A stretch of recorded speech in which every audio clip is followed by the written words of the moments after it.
Every week I slide in, break it down just right. Talking boats with the passion that I bring to the mic. From the big time plays to the moments we grind. You know I'm keeping it honest, that real talk every time. I've been watching this team since way back then. And now I'm riding with my people through the losses and wins. When you pull up to the show, you know what you gon' get. 4630 in the building, Chargers fan represent. Chargers talk 4630, yeah, we break it down plain. Real fans, real talk, everything in between. From the field to the fans, every moment we see. Turn it up, tune in, it's the place to be. Chargers talk, Chargers talk, Chargers talk, Chargers talk, Chargers talk. Let's ride. Check out Stacy on YouTube and wherever you get your podcasts. And also don't forget about BoCap immediately following each Chargers game. Good morning, this is Stacy and welcome to Chargers Talk 4630. Please like, share, and subscribe to help our podcast continue to grow and also that you're able to receive the latest content. Wow.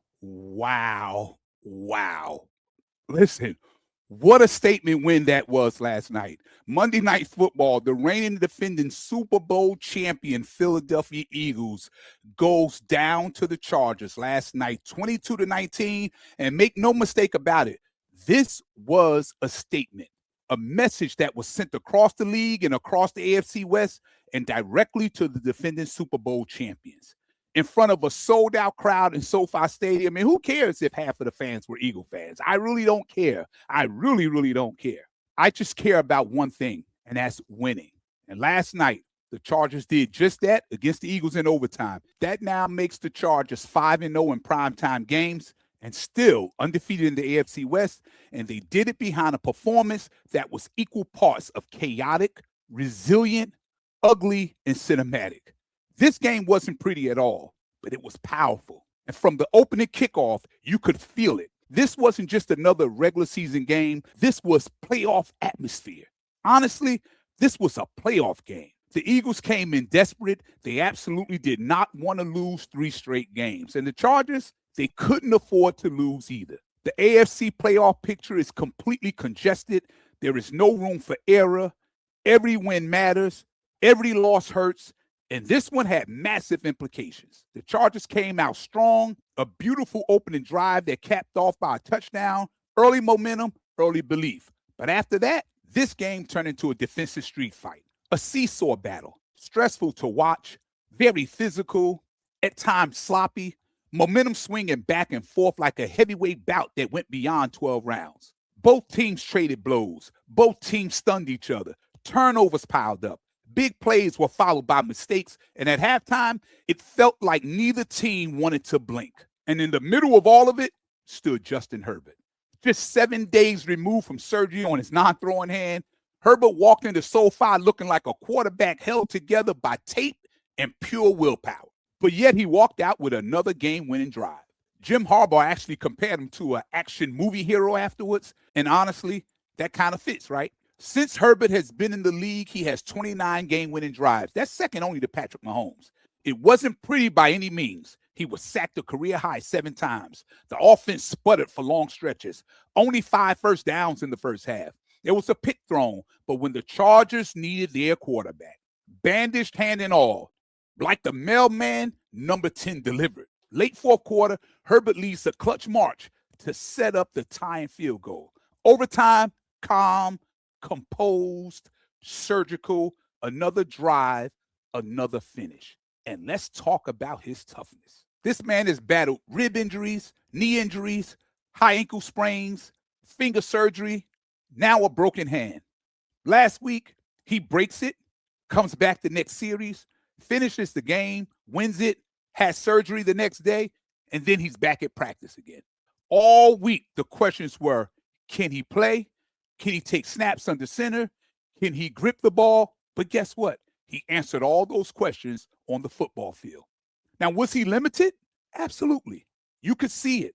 The spiral wasn't always there. Some balls took off on him. And it reminds you, football is connected. You can't just say his right hand is fine.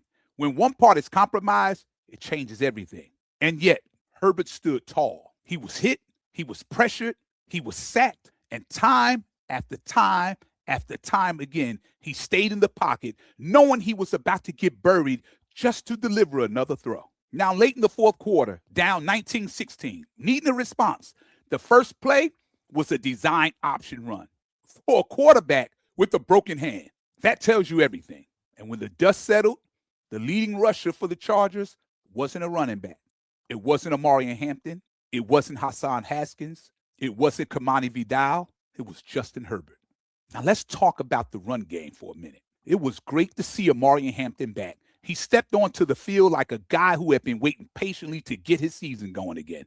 On the opening drive, he caught the touchdown that made it 7-0 Chargers, and he ran hard all night. Hampton finished with 56 yards on 13 carries. Kamani Vidal added 44 yards on 14 carries, plus a huge 60-yard catch. Not flashy, not gaudy, but physical, punishing, clock-eating football.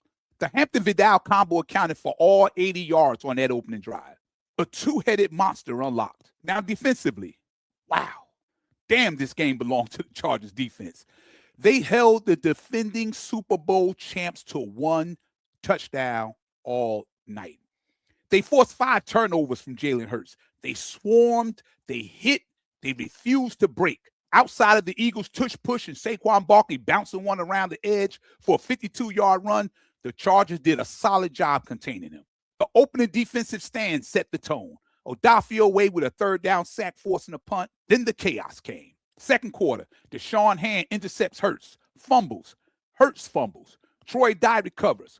One of the wildest sequences you will ever see. Hurts finished 21 of 40 for 240 yards, 0 touchdowns, and 4 interceptions. The Chargers forced the Eagles into 4 field goals, bending but never breaking, even when backed up.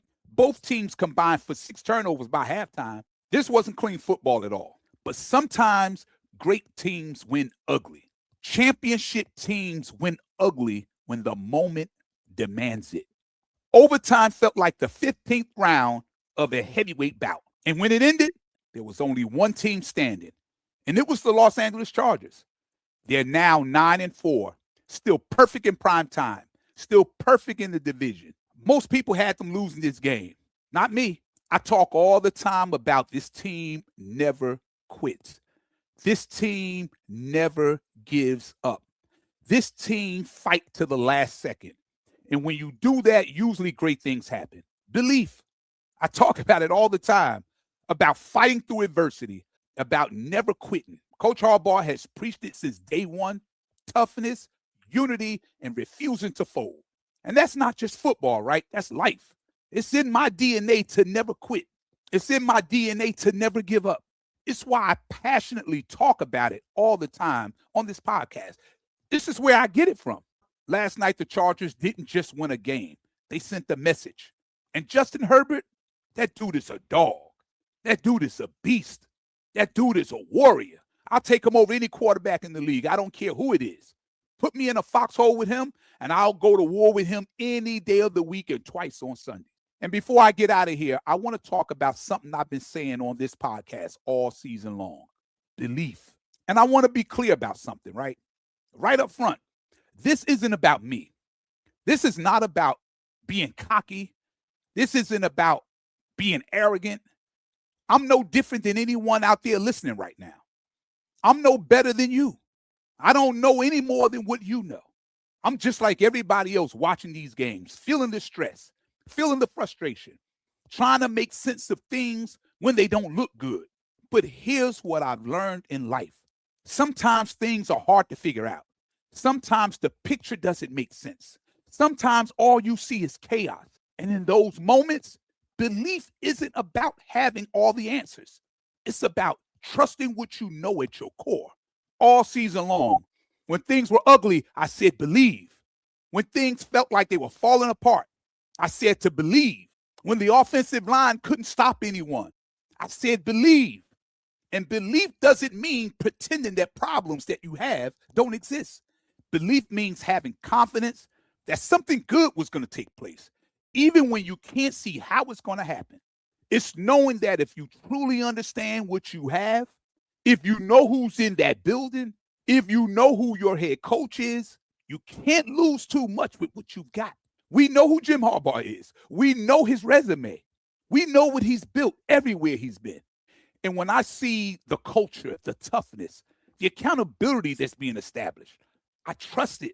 And at the end of yesterday's podcast, I named the players and said, this is on you. Not to put pressure on them, but because I believe they have what it takes. I believe this staff would put together a game plan that would eventually show the fruits of their labor. And now we're here in week 14, and people are starting to believe.